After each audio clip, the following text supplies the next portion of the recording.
मित्रों, आज का विषय है पाप के रास्ते पर जाने से कैसे बचें। एक बार माता पार्वती ने भगवान शिव से पूछा, प्रभु, लोग पाप करते रहते हैं और अपने जीवन को बर्बाद कर लेते हैं। अपने जीवन में सुख की जगह दुख भर लेते हैं, अपने जीवन को कलंकित कर लेते हैं, लेकिन उन्हें बाद में पछताना पड़ता है। प्रभु, मैं ये जानना चाहती हूँ, क्या कोई ऐसा उपाय नहीं है जिससे इंसान पाप करने से पहले अपने आप को रोक सके। फिर भगवान शिव कहते हैं, पार्वती, मुझे एक ऐसी कहानी याद है जिस कहानी को सुनने के बाद में कोई भी व्यक्ति, चाहे वो कितना भी दुखी क्यों न हो, कितना भी परेशान क्यों न हो, भले ही उसके सब्र की सीमा टूट गई हो, फिर भी वो पाप नहीं करेगा, यानी पाप के रास्ते पर नहीं जाएगा। क्योंकि इस कहानी से प्राप्त ज्ञान को अपने जीवन में उतारने के बाद में एक समय ऐसा जरूर आता है जो इंसान के जीवन में दुख के स्थान पर सुख जरूर आ जाता है। फिर माता पार्वती कहती हैं, प्रभु, यदि ये कहानी इतनी महत्वपूर्ण है तो फिर इस कहानी को मुझे ज़रूर सुनाएं। मैं इस कहानी को पूरे मन से सुनूंगी और आप कहानी शुरू करें। तो मित्रों, कहानी शुरू करने से पहले मेरा आप सभी से अनुरोध है कि आप हमारी कहानी में खो जाएं। उससे पहले हमारे चैनल को सब्सक्राइब करके बेल आइकन अवश्य दबा लें, जिससे हमारी हर वीडियो का नोटिफिकेशन सबसे पहले आप तक पहुंच सके और आप हमारी हर वीडियो से प्राप्त ज्ञान का अपने जीवन में लाभ उठा सकें। तो आइए कहानी शुरू करते हैं। भगवान शिव कहते हैं, पार्वती, नाहरगढ़ की रियासत का नाम देश परदेश के कलावंतों में कई पीढ़ियों से प्रसिद्ध था।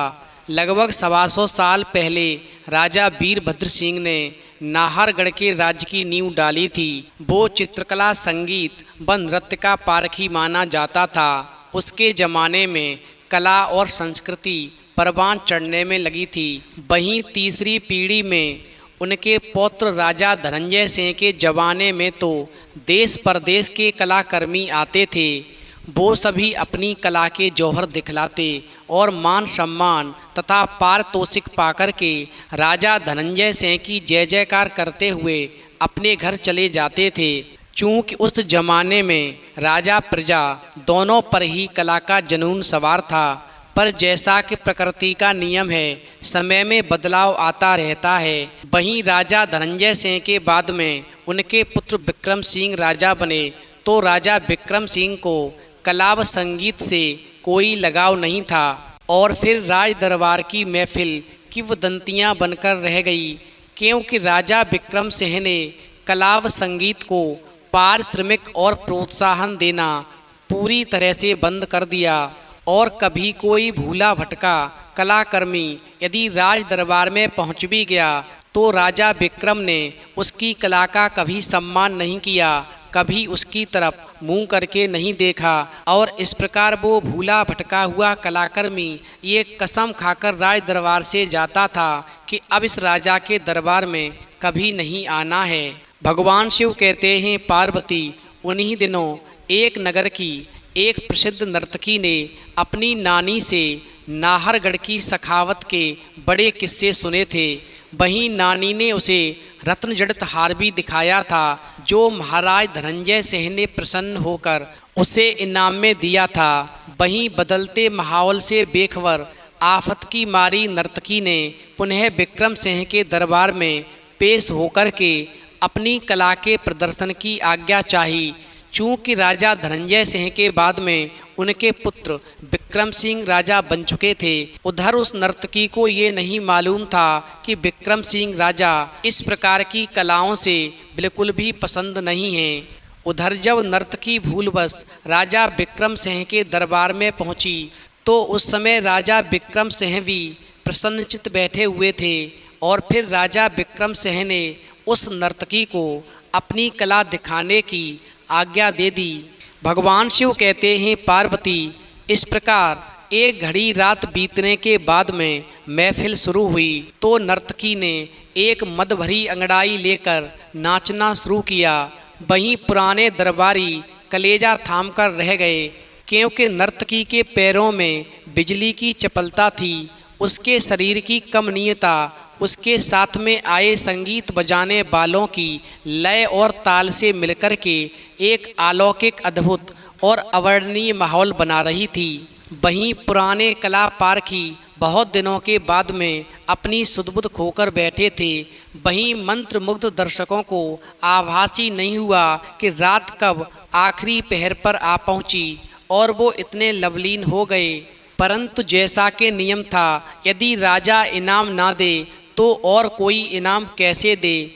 वहीं संगीत बजाने वालों की समझ में ही नहीं आ रहा था कि ये क्या हो रहा है। इतनी अच्छी हम सबने मिलकर महफिल सजाई है, फिर भी कोई इनाम देने को तैयार नहीं है। और फिर इनाम मिलता न देखकर संगीत बजाने वालों का धैर्य जवाब देने लगा। परंतु नर्तकी की तन्मयता व चपलता में कोई अंतर न था। वो तो मुग्ध भाव से ही नाच रही थी, जैसे काले बादलों के छा जाने पर मोर नाचता है। उसी समय इनाम न आने की वजह से तबला बजाने वाले एक जवान तबलची की ताल लड़खड़ाई और फिर नर्तकी के थिरकते पांव थम गए। फिर नर्तकी ने देखा कि तबला बजाने वाला इनाम न आने की वजह से अपना धैर्य खो रहा है, वो बहुत दुखी है। तो नर्तकी ने संभलकर तबलची की ओर देख कर के एक दोहा कहा, क्योंकि उसे भगवान विष्णु की बात याद थी। और वो नर्तकी उस तबलची से कहने लगी कि घड़ी गई थोड़ी रही, वो भी बीती जाए, और सुन ले प्यारे तबलची, ताल न चूकी जाए। और फिर इतना कहकर के उस नर्तकी ने पुनः नाचना शुरू कर दिया। लेकिन कला पारखी दरबारियों ने जब उस नर्तकी की दर्द भरी आवाज़ सुनी तो राजा विक्रम सिंह की तरफ देखा कि राजा विक्रम इस नर्तकी को खुश होकर के कुछ इनाम दें। परंतु राजा तो पत्थर की मूरत बना बैठा था। वहीं नर्तकी ने जब दोहे को दोबारा गाया तो उसकी आवाज़ में दुनिया भर का दर्द था। और फिर तो वो दोहा खत्म होते होते एक गजब हो गया। यानी महफिल का एक नियम था कि जब तक राजा इनाम की शुरुआत नहीं करेगा तब तक महफिल का कोई भी व्यक्ति इनाम नहीं दे सकता है। मगर महफिल व राज दरबार के नियमों की परवाह न करते हुए एक हष्ट-पुष्ट अधेड़ साधु ने अपना एकमात्र कंबल, जो वह सर्दी की रात में स्वयं ओढ़े हुए था, वो अपने शरीर से उतारकर नर्तकी को बतौर इनाम पेश कर दिया। और फिर जैसे ही साधु ने उस नर्तकी को अपना कंबल इनाम में दिया, उसके तुरंत बाद ऊपर जन्माशय में चिक के पास बैठी राजा की बेटी यानी राजकुमारी ने अपने गले से कीमती हार उतारकर उस नर्तकी पर न्यौछावर कर दिया। वहीं राजकुमारी के बाद में उसका भाई सोनभद्र कैसे पीछे रह सकता था। वहीं सोनभद्र ने भी अपनी हीरे की अंगूठी निकाल कर के उस नर्तकी को दे दी। भगवान शिव कहते हैं, पार्वती, इस प्रकार जब राजा की बेटी और राजा के बेटे ने और उस साधु ने उस नर्तकी को इनाम दिया तो फिर दरबारियों को मौका मिल गया। और फिर जिसके मन में जो भी आया वो उस नर्तकी को देने लगा। उधर राजा विक्रम सिंह ये सब देख कर के बहुत ही जला भुना, परंतु अपनी इज्जत की खातिर उसे भी इनाम देना पड़ा। और फिर जब सुबह होने को आई, महफिल अपनी चरम सीमा पर पहुंचकर समाप्त हो गई। उधर संगीत बजाने वाले साजिंदे अपना सामान लपेटने लगे और सभी दरबारियों ने अपने अपने घर जाने की राजा से आज्ञा ली। परंतु राजा विक्रम सिंह ने और तो सबको जाने दिया, लेकिन अधेड़ साधु, राजकुमारी, राजकुमार और नर्तकी को वहीं पर रोक लिया। और फिर सबके चले जाने के बाद में राजा विक्रम सिंह ने सबसे पहले उस अधेड़ साधु से पूछा कि बाबा, सर्दी की इस रात में तुम्हारे पास में केवल एक ही कंबल था, जिसे तुम ओढ़े हुए थे, और वो भी तुमने एकमात्र कंबल इस नर्तकी को दे दिया। आखिर तुमने ऐसा क्यों किया? तो साधु कहने लगा, महाराज, इस नर्तकी के रूप और सौंदर्य ने मुझे इतना मुग्ध कर दिया था कि मैं संन्यास छोड़कर दोबारा गृहस्थ बनने की सोचने लगा। परंतु जब उसने एक दोहा गाया कि घड़ी गई थोड़ी रही, वो भी बीती जाए, और सुन ले प्यारे तवलची, ताल न चूकी जाए, तो मुझे लगा कि मैंने सारी उम्र भगवान के भजन में गुजार दी, और अब जिंदगी के अंतिम हिस्से में मैं गृहस्थ के मोह पास में बंधने जा रहा था, जो मुझे पाप की ओर खींचकर ले जाएगी और मेरे बरसों की तपस्या बेकार हो जाएगी। बस महाराज, मुझे नर्तकी की ये सीख बहुत अच्छी लगी, इसलिए मैंने प्रसन्न होकर के जो कुछ मेरे पास में था वो मैंने उस नर्तकी को दे दिया, और बहुत बड़ा पाप करने से खुद को बचा लिया, अन्यथा मेरे बरसों की तपस्या भंग हो जाती। भगवान शिव कहते हैं, पार्वती, इस प्रकार साधु का जवाब सुनने के बाद में अब राजा ने वही प्रश्न राजकुमारी यानी अपनी बेटी से पूछा, तो राजकुमारी पहले सकुचाई, फिर बोली, पिताश्री, मुझे क्षमा करें, मेरी आयु लगभग 28 वर्ष की हो चुकी है। मेरी सभी सखियां विवाह करके आनंद ले रही हैं, मगर आपने अभी तक मेरे स्वयंवर की नहीं सोची। इसलिए मैंने मन बना लिया था कि मैं किसी नीच कुल के लड़के के साथ में शादी कर लूँगी और हमेशा के लिए घर से चली जाऊँगी। परंतु नर्तकी के दोहे ने कि घड़ी गई थोड़ी रही, वो भी बीती जाए, मुझे सोचने पर मजबूर कर दिया कि आज नहीं तो कल आप मेरे स्वयंवर की सोचेंगे। अतः मुझे किसी भी नीच कुल में शादी करके अपने कुल पर ये कलंक नहीं लगाना चाहिए, अन्यथा दुनिया कहेगी कि राजा विक्रम सिंह की लड़की ने एक नीच कुल में शादी की है। और इस प्रकार मैं इस नर्तकी के दोहे से बहुत बड़ा पाप करने से बच गई। अतः मैंने नर्तकी को खुश होकर के अपना हार भेंट में दे दिया, जिसने मुझे कलंक से बचा लिया।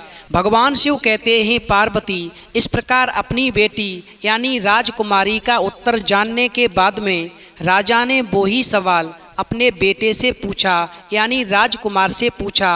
तो राजकुमार ने उत्तर दिया, पिताजी क्षमा करें, मैं 45 वर्ष का हो गया हूँ। कहने को तो युवराज हूँ, परंतु मेरे अधिकार क्या हैं? हर छोटी से छोटी बात की आज्ञा मुझे आपसे लेनी पड़ती है। मैं जिंदगी से ऊब गया था, इसलिए मैंने दुखी होकर आपका कत्ल करके राजगद्दी पर कब्जा करने का पूरी तरह से मन बना लिया था। परंतु नर्तकी के दोहे ने कि घड़ी गई थोड़ी रही, वो भी बीती जाए, मुझे समझाया कि पिता वृद्ध हैं, उनकी उम्र जा चुकी है, अतः गद्दी आज नहीं तो कल मुझे मिलेगी ही। और ऐसा सोचकर कि मैं आपका कत्ल करके जो बहुत बड़ा पाप करने के लिए जा रहा था, मैं उस पाप के रास्ते पर जाने से बच गया। भगवान शिव कहते हैं, पार्वती, इस प्रकार राजा विक्रम सिंह साधु राजकुमारी और राजकुमार की बातें सुनकर आश्चर्यचकित रह गया। वो सोच भी नहीं सकता था कि गीत संगीत का प्रभाव इतना भी हो सकता है कि इंसानों को पाप करने से भी रोक सकता है। और यही सवाल फिर राजा ने अंत में नर्तकी से पूछा कि तुमने ये दोहा क्यों पढ़ा और इस दोहे का अर्थ क्या है? तो नर्तकी ने राजा के सवाल का जवाब इस तरह दिया, महाराज, इनाम मिलता न देखकर मेरे जवान तवलची का धैर्य टूटने से उसकी ताल टूटने लगी थी, जिससे मेरे पैर लड़खड़ाने लगे थे। और फिर मैंने अपने दोहे से मैंने उसे सीख दी कि इनाम तो मिलता ही रहता है, यहाँ नहीं मिलेगा तो क्या हुआ, कहीं और मिल जाएगा। अगर कभी इनाम ना भी मिले तो भी अपनी कला की इज्जत के लिए उसे धैर्य नहीं खोना चाहिए और अपनी कला का सम्मान करना चाहिए, अपनी कला की इज्जत बढ़ानी चाहिए। और इसीलिए मैंने कहा था कि घड़ी गई थोड़ी रही, वो भी बीती जाए, और सुन ले प्यारे तबलची, ताल न चूकी जाए। यानी महफिल को चलते चलते सारी रात निकल चुकी थी, सुबह होने वाला था। फिर मैंने तबलची से कहा, और मैंने तबलची को यही समझाया कि अब सुबह होने वाला है, महफिल समाप्त होने वाली है, इनाम नहीं आया तो क्या हुआ, किसी और जगह आ जाएगा। थोड़ी बहुत समय के लिए तुम अपना ताल मत भूलो, अपनी कला की इज्जत करो, अपने धैर्य को नहीं खो। भगवान शिव कहते हैं, पार्वती, इस प्रकार राजा विक्रमसिंह नर्तकी के दोहे से बहुत प्रभावित हुआ और वो सोचने लगा कि वास्तव में इंसान को अपना धैर्य नहीं खोना चाहिए और भरोसा रखना चाहिए। जो चीज़ हमें आज प्राप्त नहीं हुई तो ऐसा नहीं है कि वो कल हमें प्राप्त नहीं होगी। यदि हम पूरे मन से अपना कार्य करेंगे, अपना धैर्य नहीं खोएंगे और अपने जीवन से निराश होकर के पाप के रास्ते पर नहीं जाएंगे और सत्य के रास्ते पर चलते हुए आने वाले कल का इंतजार करेंगे जैसा उस नर्तकी ने किया, तो निश्चित ही हम पाप करने से बचेंगे और साथ में हमारे दिन निश्चित सुख के आएंगे।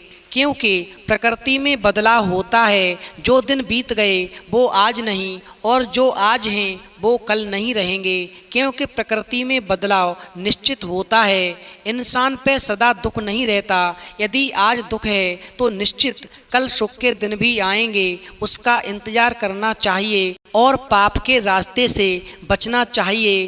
क्योंकि ईश्वर दुख देकर के इंसान की परीक्षा लेता है और यदि आप धैर्य खोकर के पाप के रास्ते पर निकल जाएंगे तो आप परीक्षा में फेल हो जाएंगे और निश्चित तौर पर आपका जीवन पूरी तरह से तबाह हो जाएगा।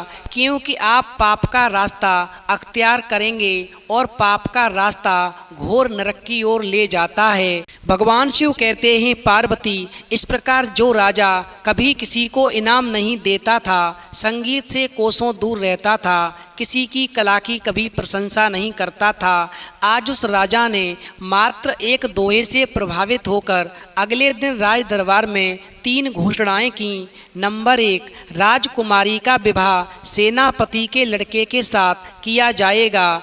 नंबर 2, नर्तकी को राज नर्तकी नियुक्त किया जाता है। और तीसरी, राजकुमार ज्ञानभद्र को राजगद्दी देकर के मैं स्वयं साधु का शिष्य बनकर के संन्यास ले रहा हूँ। भगवान शिव कहते हैं, पार्वती, जिस मनुष्य ने इस दोहे के अर्थ को अपने जीवन में उतार लिया वो कभी पाप के रास्ते पर नहीं जाएगा। क्योंकि ये नर्तकी जो थी पूर्व जन्म में एक अप्सरा थी और ये श्राप की वजह से नर्तकी बनी। क्योंकि उसे पैसे की बहुत बड़ी लालसा रहती थी। उस समय उसके पाप कर्मों की वजह से उसके जीवन में सुख और धन नहीं था, लेकिन उसने अप्सरा रहते हुए भगवान विष्णु का तप किया तो भगवान विष्णु ने उस अप्सरा से कहा कि तुम अगले जन्म में नर्तकी बनोगी और तुम्हें धैर्य रखना पड़ेगा।